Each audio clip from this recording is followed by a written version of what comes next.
What's going on, y'all? That boy Gam back in the building, tapping in with y'all one more time. Today I just wanted to talk to y'all about something that I had on my mind, and that is you gotta learn how to see the beauty in every setback.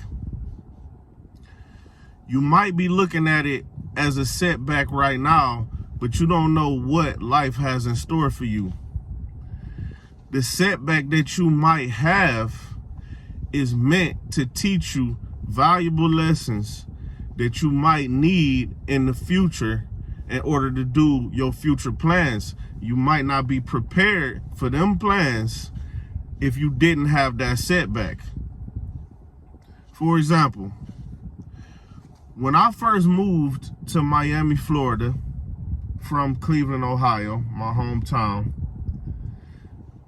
I had to find a job right away because Miami, bills start coming in and it's an expensive place to live. Right now, they say it's the least affordable place to live in America right now.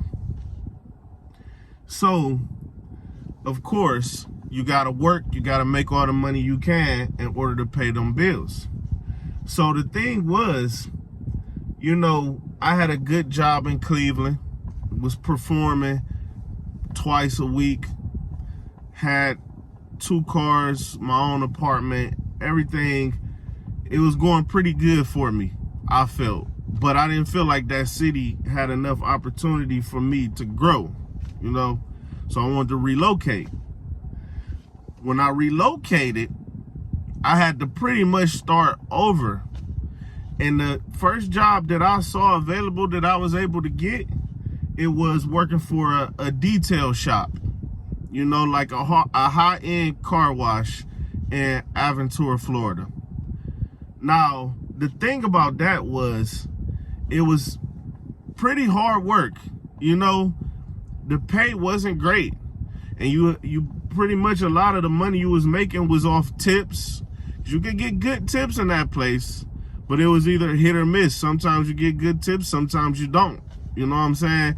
And the way that they had it set up, it was weird. You had to report how much tips you made at the end of the day, at the end of every day, and they would subtract that number from your paycheck that you got on Friday. So it was just weird. It was just a weird place to work, and the way that the pay was set up, it was just weird. And I'm in there working with guys who've been there 15 years, older guys, and those old Cuban guys that worked there, man, they had all kind of tricks and stuff. It'd be your turn to get the next car. It went by numbers. If you was bay number 5 was up to get the next car, that's who would get the car. But them guys, they'd go switch the number, put their number in front of yours. They'd get the car that you was supposed to get. It was just all kind of trickery that was going on in there. Kind of cutthroat place to work, you know what I'm saying? But the thing is, when I started that job, I didn't have no real experience on detailing. I had only cleaned my own cars. I did a pretty good job is what I thought. But now I'm detailing Lamborghinis, Rolls Royces, Bentleys, McLarens, Ferraris every day. Every day we got the high-end cars coming in, and Aventura, Florida is a high-end area. Those cars needed to be clean to the point where they'll walk around it, inspect it, and if it was something wrong with the car, it's like, oh no, you need to clean that up. No water dripping from the mirrors. Water can't be dripping. Can't be nothing wrong with the car. It pretty much got to be flawless. You know what I'm saying? Because these people, they paid good money for this service. And I used to be feeling pretty down at times, because I used to feel like, man, I had so much going on when I was in Cleveland. Now I left Cleveland, and now I'm pretty much starting over. I'm feeling like, man, I'm working, slaving at this place and all of that, and I can't, that's how I felt. Now, Fast forward to now, 2024. I'm running my own business. You know, selling used cars, also renting out cars. Now, what I learned at that place in Miami is exactly what I needed to know in order to take care of the cars that I get now.